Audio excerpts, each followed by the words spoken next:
శ్రీమహాగణాధిపతయే నమః. సరస్వత్యై నమః. శ్రీగురుభ్యో నమః. హరి ఓం.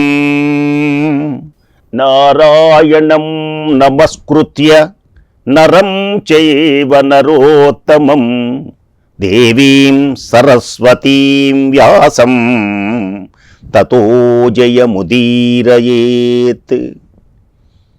వ్యాసం వసిష్ఠనప్తారం శక్తేః పౌత్రమకల్మషం పరాశరాత్మజం వందే సుఖతాతం తపోనిధిం.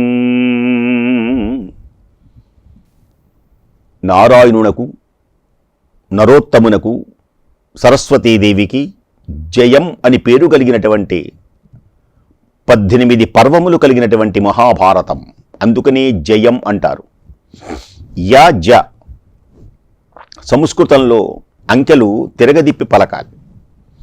సరే, అది ఒక శాస్త్రం. తర్వాత జయం అని పేరు కలిగినటువంటి, జయ అని పేరు కలిగినటువంటి 18 పర్వములు కలిగినటువంటి మహాభారతం. అలాగే వ్యాసమునీంద్రుని యొక్క దివ్య చరణార విందములకు 100,000 కోటి ప్రణామములు సమర్పిస్తూ ఆది పర్వాన్ని చెప్పుకుంటూ ఉన్నాం. వాసుకి తన తల్లి అయినటువంటి కద్రువ ఇచ్చినటువంటి శాపానికి నాగులందరినీ పిలుచుకొని ఆ శాప విమోచనమేమిటి అని భయపడుతూ అడిగాడందరిని. రకరకాల వాళ్ళు రకరకాలుగా చెప్పారు. యాగాన్ని నాశనం చేద్దామని కొందరు, జనమేజయుణ్ణి చంపేస్తే అని మరికొందరు, అసలు యజ్ఞాలు చేసే బ్రాహ్మణ్ణి చంపివేస్తే అని మరికొందరు, మంత్రులుగా వెళ్ళి యాగాన్ని చెయ్యవద్దు అని జనమేజయ మహారాజు చెబితే మంచిదని మరికొందరు. ఇలా రకరకాలుగా చెప్పుకుంటూ ఉన్నారు. ఈ ఒకరిని చంపటం, ఒకరిని హింసించడం ఈ వాసుకి ఇష్టం లేదు. దైవము చేతనే తిరస్కరింపబడినటువంటి వాళ్ళం. ఆ దైవం జనమేజయునికి ఆయుర్దాయం ఇస్తుంది, కానీ మనం చంపడం ఏమిటి? మన కోసం ఆలోచించాడు. దైవముని ప్రార్థించాలి అనుకుంటూ ఉన్నారు. ఇంతలో ఏలాపత్రుడు అని పేరు కలిగినటువంటి ఒక సోదరుడు పైకి లేచి, ఓ నాగులారా, నేను చెప్పేటువంటి ఒక మాట వినండి. చాలా ఇది గొప్పదైనటువంటి మాట. అసలు వాళ్ళని చంపుదాం, వీళ్ళని పక్కన నెట్టండి. నేను తల్లి శాపమిస్తున్నప్పుడు బ్రహ్మదేవుడే మెదలకుండా ఊరుకున్నాడు. నేను అమ్మ ఒడిలో ఉండి బ్రహ్మదేవుడు, దేవతలు, బ్రహ్మదేవుడు మాట్లాడినటువంటి సంభాషణ నేను విన్నాను. అది మీకు చెబుతున్నాను, వినండి. మనమందరం ఉద్ధరింపబడాలి అంటే కద్రువ ఎప్పుడైతే నాగులందరూ జనమేజయుని యొక్క సర్పయాగంలో ఆహుతి అవుతారు అని మన తల్లి శాపం పెట్టినప్పుడు, బ్రహ్మదేవుడు మౌనాన్ని వహించినప్పుడు దేవతలందరూ వెళ్ళి బ్రహ్మదేవుని అడిగారు, బ్రహ్మదేవా, దీనికని మౌనం అనంటే, అందరూ నాగులు ఆహుతి అవ్వరు, ధర్మాత్ములైనటువంటి వారికి మోక్షం కలుగుతుంది. నాగులందరూ కొందరు విషపూరితాలై జననష్టమును కలిగించేటువంటి వారై దుర్మార్గులై ఉన్నారు, వాళ్లే ఆహుతి అవుతారు. అయినా జనమేజయుడు చేసేటువంటి యాగం మధ్యలో ఆగిపోతుంది, సర్పాలు రక్షింపబడతాయి. ఎలా అంటే, వాసుకి రాబోయేటువంటి కాలమనందు వాసుకి యొక్క చెల్లెలు జరత్కారి అని పేరు, జరత్కారువు అనేటువంటి ఆమెను జరత్కారుడు అని పేరు కలిగినటువంటి ఒక మహర్షికిచ్చి పెళ్లి చేస్తారు. వాళ్లకు ఆస్తికుడు అని పేరు కలిగినటువంటి ఒక మహా గొప్ప సంపన్ను తపోవంతుడు పుడతాడు.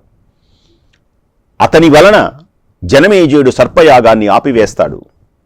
అతడి మీ సర్పాలని అన్నిటినీ రక్షిస్తాడు, సర్పజాతిని మొత్తాన్ని రక్షిస్తాడు అని తెలియజేశాడు. ఆ విషయం ఏలాపత్రుడు అని పేరు కలిగినటువంటి ఆయన చెప్పాడు. అందరూ కూడా ఆనందించారు, సంతోషించారు. ఇలా కాలం దొరుకుతూ ఉండగా దేవతలు, రాక్షసులు ఇద్దరూ అమృతం కోసం సముద్రాన్ని మథించారు.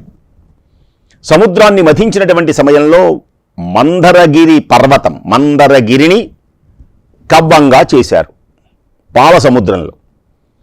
ఈ వాసుకుని తాడుగా చేశారు. తాడుగా చేసి లాగి ఆ కార్యక్రమం అమృతం పూర్తి అయిపోయింది. దేవతల యొక్క కార్యము సిద్ధించింది. ఈ వాసుకి ఎంతో ఉపకారం చేశాడని ఈ వాసుకిని వెంపట పెట్టుకొని బ్రహ్మదేవుని దగ్గరికి వెళ్ళారు దేవతలందరూ. బ్రహ్మదేవునికి నమస్కరించి, ఓ బ్రహ్మదేవా, ఈ వాసుకి మా అందరికీ ఎంతో సహాయం చేశాడు, చాలా మంచివాడు. అయితే ఇతడు భయపడుతున్నాడు తల్లి ఇచ్చినటువంటి శాపానికి. జనమేజయుడు చేసేటువంటి సర్పయాగంలో ఆహుతి అయిపోతామేమో మా సోదరులమందరమని భయపడుతున్నాడు. ఇతని యొక్క భయాన్ని తొలగించండి, ఇతడు సోదరులను బంధువులను రక్షించాలి అనేటువంటి భావనతో ఉన్నాడు అని చెప్పగానే బ్రహ్మదేవుడు, దేవతలారా భయపడకండి, ఈ వాసుకి మొదలైనటువంటి వీరందరికీ నేను లోగడ ఏది చెప్పానో ఏలాపత్రుడు కూడా అదే చెప్పాడు. ఈ వాసుకి యొక్క చెల్లెలు జరత్కారుడు అనేటువంటి ఆయనను వివాహం చేసుకుంటుంది. కాబట్టి ఉగ్రమైనటువంటి తపస్సు చేస్తున్నాడు, అతనికి వెతకండి, అతన్ని చక్కగా ఆ సోదరునిచ్చి పెళ్లి చేయండి, మీకు శుభాలు జరుగుతాయి. జరత్కారునిచ్చి వివాహం చేసేటువంటి ప్రయత్నం చేయండి, మీకు మేలు జరుగుతుంది అని చెప్పాడు. అప్పుడు ఈ జరత్కారు మహర్షిని గురించి చెప్పారు కదా, సూత మహర్షిని అడుగుతున్నారు శౌనకాది ఋషీశ్వరుడు. ఈ మహర్షి యొక్క మాహాత్మ్యాన్ని గురించి వినాలి అని మాకు కోరిక కలిగింది అన్నారు. జరత్కారుడు అనేటువంటి పేరు ఎందుకు వచ్చింది ఆయనకి అసలు? జరత్కారుడు అంటే ఈ పదానికి అర్థం ఏమిటి అంటే, జరా అంటే క్షీణత్వం, ముసలితనం, కారు అంటే భయంకరం. తన శరీరాన్ని జర అంటే క్షీణత్వం, కారు అంటే భయంకరం, తన యొక్క శరీరాన్ని భయంకరంగా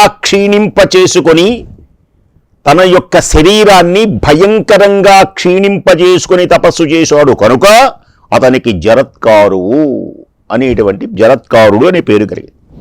ఆ మహర్షి తీవ్రమైనటువంటి తపస్సు చేసి శరీరాన్ని భయంకరంగా కృషింపచేసుకున్నాడు అతడు.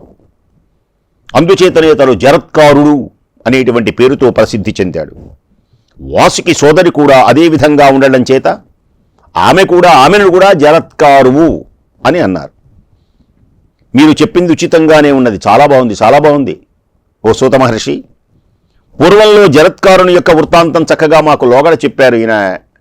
ఈయన వెళుతూ ఉంటే ఏదో బావిలో పితృదేవతలు ఉండడం, మా వంశంలో ఒక మూర్ఖుడు పుట్టాడయ్యా పెళ్లి కాకుండా అని చెప్పడం, పెళ్లి చేసుకోమంటే ఆ జరత్కారు వివాహం కోసం ఆయన ప్రయత్నిస్తున్నాడు. నా పేరు కలిగినటువంటి అమ్మాయినే చేసుకుంటానన్నాడు ఆయన. ఇలా లోగడ మనం ఈయన గురించి చెప్పుకున్నాం. ఇప్పుడు ఆస్తికుని యొక్క వృత్తాంతం గురించి వినాలి అని కోరిక కలిగింది. అంటే జరత్కారుడు వాళ్ళకు పుట్టినవాడే ఆస్తికుడు, ఈయన గురించి వినాలి. ఏకాగ్రచిత్తంతో వాసుకి సర్పాలన్నింటినీ జరత్కారుముని సోదరి అయినటువంటి జరత్కారికి ఇచ్చి వివాహం చెయ్యాలి, వెతకండి అని మొదలుపెట్టారు. ఇక మనం రక్షింపబడాలి, ఇక జరత్కారు గురించి వెతకమన్నారు. వాసుకు యొక్క చెల్లెలైనటువంటి జరత్కారికి ఇచ్చి వివాహం చేయటం. అందరూ వెతకటంలో నిమగ్నమైనారు. చాలా కాలం తర్వాత బుద్ధిమంతుడైనటువంటి జరత్కారుడు కేవలం తపస్సు చేయటంలోనే నిమగ్నుడైపోయినాడు. వివాహం చేసుకోవాలనేటువంటి కోరికే లేదు. ఊర్ధ్వరేతస్కుడై బ్రహ్మచారి అయి తపస్సులో నిరంతరం లగ్నమైనాడు. నిరంతరం వేదాధ్యయనం చేస్తూ నియమబద్ధంగా జీవితాన్ని గడుపుతున్నాడు జరత్కారుడు. అతడు దేనిని గురించి కూడా భయపడేటువంటి వాడు కాదు. అతడు దేశం కూడా చాలా సంచారం చేశాడు. అతడు ఎప్పుడూ స్త్రీని అభిలషించలేదు. అసలు ఆయనకి వివాహం చేసుకోవాలనేటువంటి కోరికే లేదు. పితృదేవతలు చెప్పడం వల్ల జరిగింది. కానీ ఆ తర్వాత కొంతకాలానికి పరీక్షిత్తు అని పేరు కలిగినటువంటి ఒక మహారాజు కౌరవ వంశానికి రాజు అయినాడు. ఎవరి పరీక్షిత్తు అంటే మనకు తెలుసు, అభిమన్యుని యొక్క కొడుకు. అభిమన్యుడు ఎవరు అంటే అర్జునుడి యొక్క కొడుకు. అభిమన్యుడు, అభిమన్యుని యొక్క కొడుకు పరీక్షిత్తు. యుద్ధంలో ధనుర్ధారులందరిలో శ్రేష్టమైనటువంటి గొప్పవాడు ముత్తాత పాండురాజు ఉన్నాడే. తాతేమో అర్జునుడు, ముత్తాతేమో పాండురాజు. పరీక్షిత్తు కూడా ఒకనాడు వేట మీద ఆసక్తి కలిగి బయలుదేరాడు.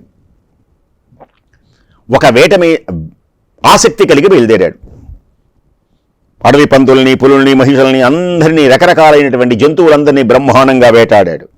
అడవి అంతా తిరిగాడు.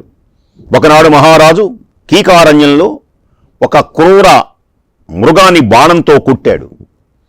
అది ప్రాణాలతో పారిపోతూ ఉంటే దాని వెనుక ధనస్సునితో అనుసరించాడు, దాన్ని పూర్తిగా చంపాలి అని.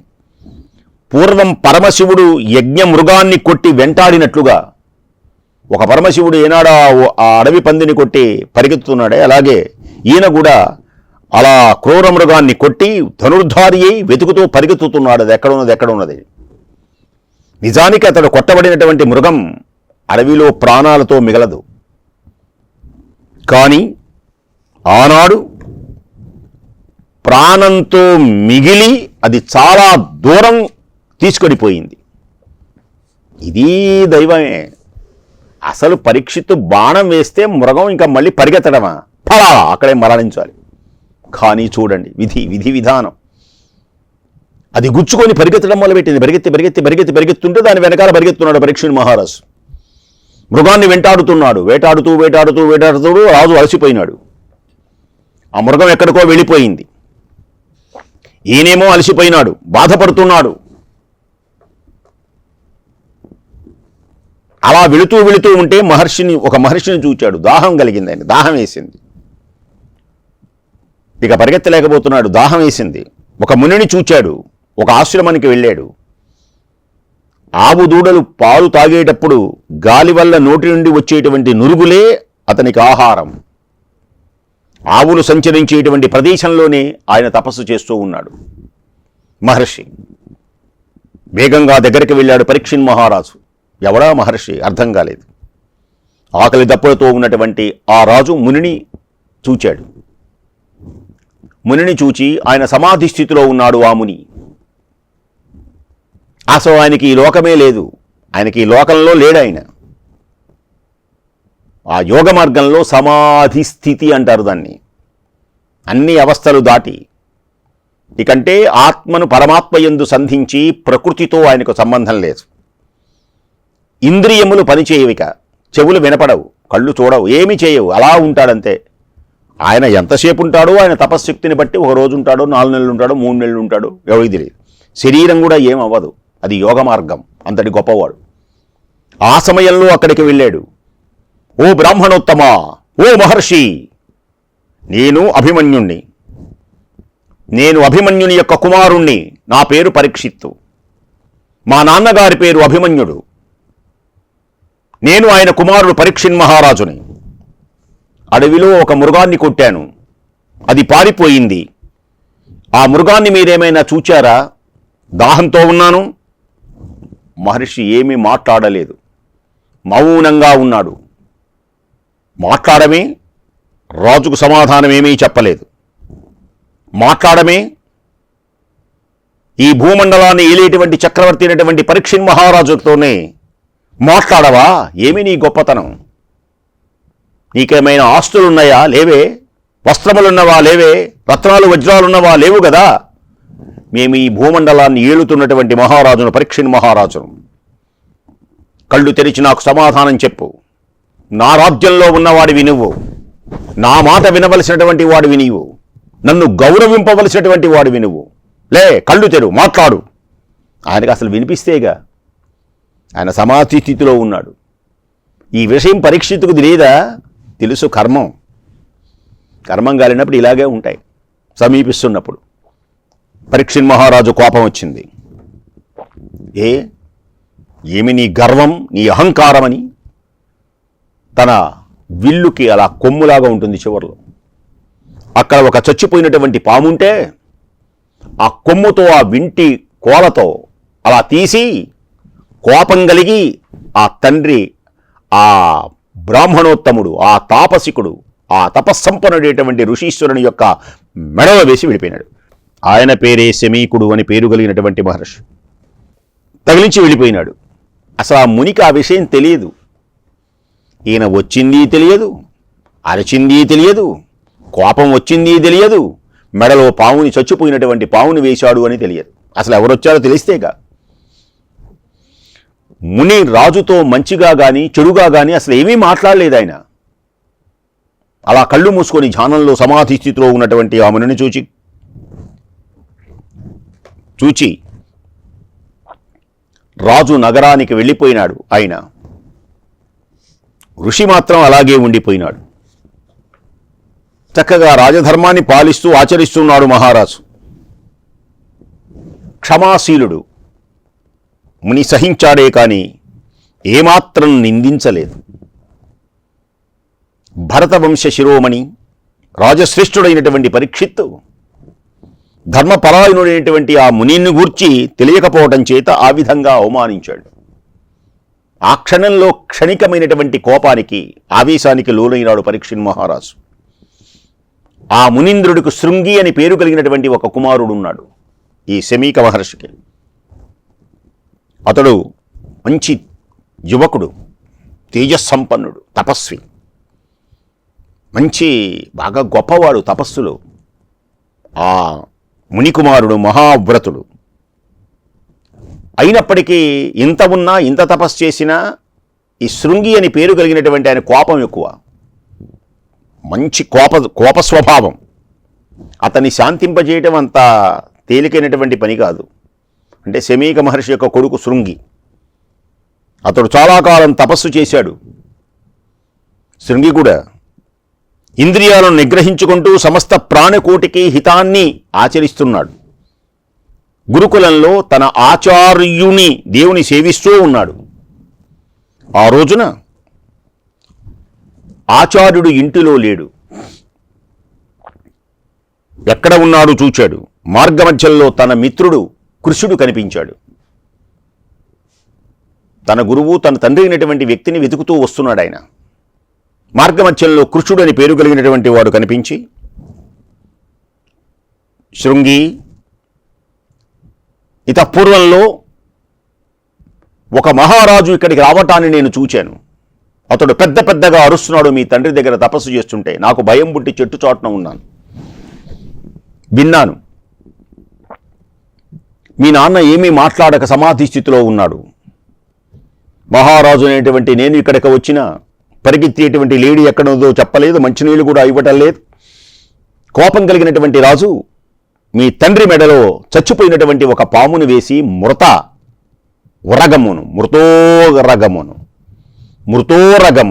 మృతమైనటువంటి ఉరగాన్ని అంటే పాముని వేసి వెళ్ళిపోయినాడు.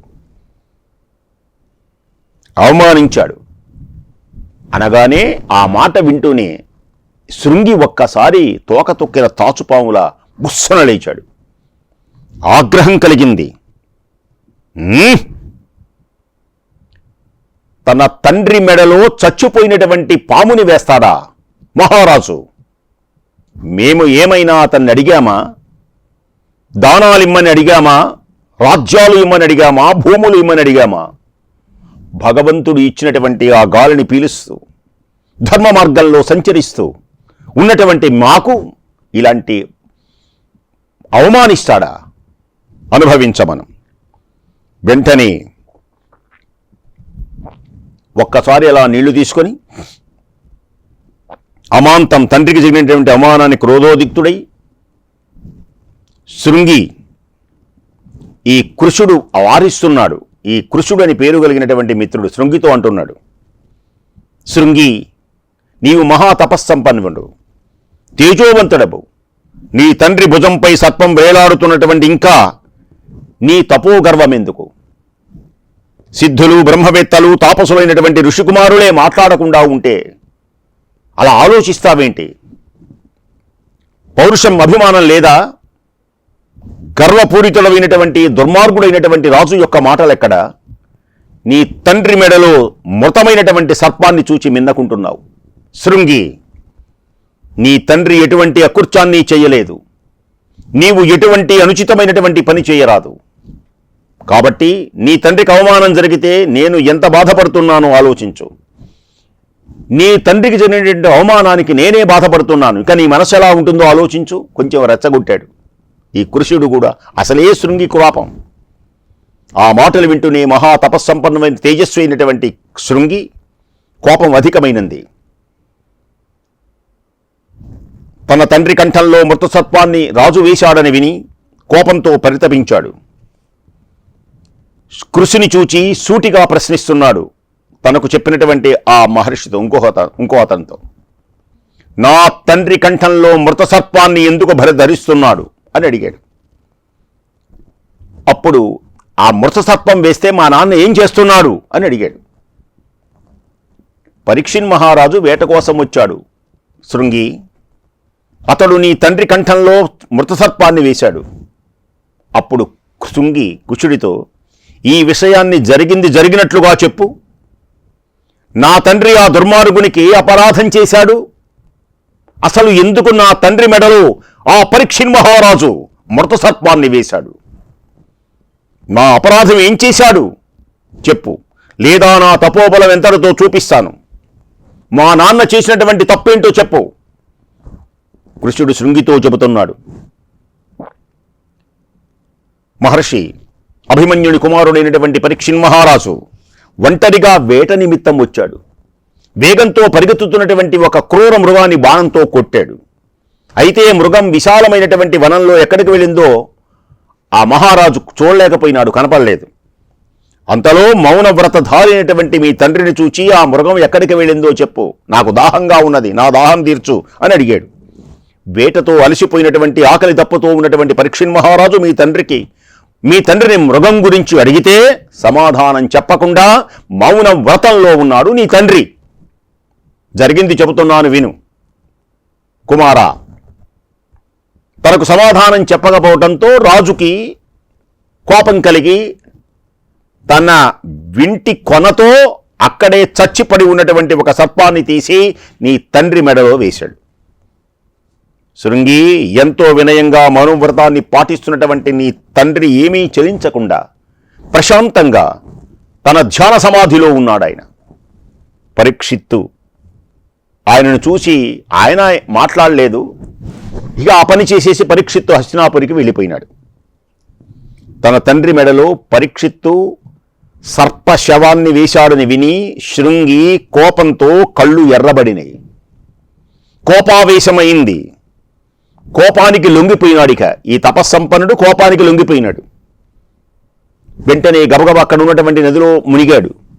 తడిగుడ్డలతో నీటిని చేత్తో పట్టుకున్నాడు. కోపంతో పరీక్షితుని శపించాడు. మౌనవ్రతధారి అయి ప్రశాంతంగా తపస్సు చేసుకుంటున్నటువంటి వృద్ధుడైన నా తండ్రి మెడలో మృత సర్పాన్ని వేసి విప్రులను అవమానించిన ఆ పరీక్షిత్తు నా శాపవచనంతో ప్రేరేపింపబడిన తక్షకుని చేత విషదగ్ధుడై 7 రోజులలోగా అతడు యమపురికి వెళ్ళునుగాక. తక్షకుడు అనేటువంటి విషాగ్ని జ్వాలలో ఆ పరీక్షిన్ మహారాజు నీటికి 7వ రోజున మరణించునుగాక. శపించాడు. ఆ నీళ్లను అలా పట్టుకుని శపించాడు. ఈ విధంగా శపించి శృంగి కోపంతో సర్పశవాన్ని మోస్తున్నటువంటి తన తండ్రి దగ్గరికి వెళ్ళాడు. మెడలో పాము ఉన్న తండ్రిని చూచాడు. శృంగి మళ్లీ కోపావిష్టుడైనాడు. అలా మౌనంగా ఏమీ మాట్లాడకుండా ఉన్నటువంటి తండ్రిని చూచాడు. కళ్ళ వెంట నీళ్లు గిర్రన తిరిగినాయి. తండ్రి అప్పటికి మెల్లగా కళ్ళు తెరిచాడు. ఆయన ఇంకా ఒళ్ళు చూసుకోలేదు. దుఃఖిస్తున్నటువంటి కుమారుని చూచాడు. ఎవరు? తండ్రి శృంగిని చూచాడు, శమీక మహర్షి. ఆ శమీక మహర్షితో అంటున్నాడు, తండ్రితో అంటున్నాడు శృంగి, తండ్రి, మీకు ఆ దుర్మార్గుడు చేసినటువంటి అవమానం చూశారా? పరీక్షిత్తును నేను శపించాను తండ్రి. నేటికి 7వ రోజున తక్షకుని యొక్క విషాగ్ని జ్వాలలలో అతడు ఆహుతి అయ్యేది నిజం. మిమ్మల్ని అవమానించినటువంటి వాడు బ్రతకడానికి వీల్లేదు. కురుకుల అధముడు అతడు. ఆ రాజు నా శాపం తగినటువంటిదే. 7వ రోజున తక్షకుడు అతడు కాటు వేస్తాడు. అతడు యమపురికి వెళ్ళిపోతాడు. ఆ మాటలు విన్నాడు తండ్రి. కొడుకుతో అన్నాడు, ఆహా, ఎంత పని చేశావురా కుమారా.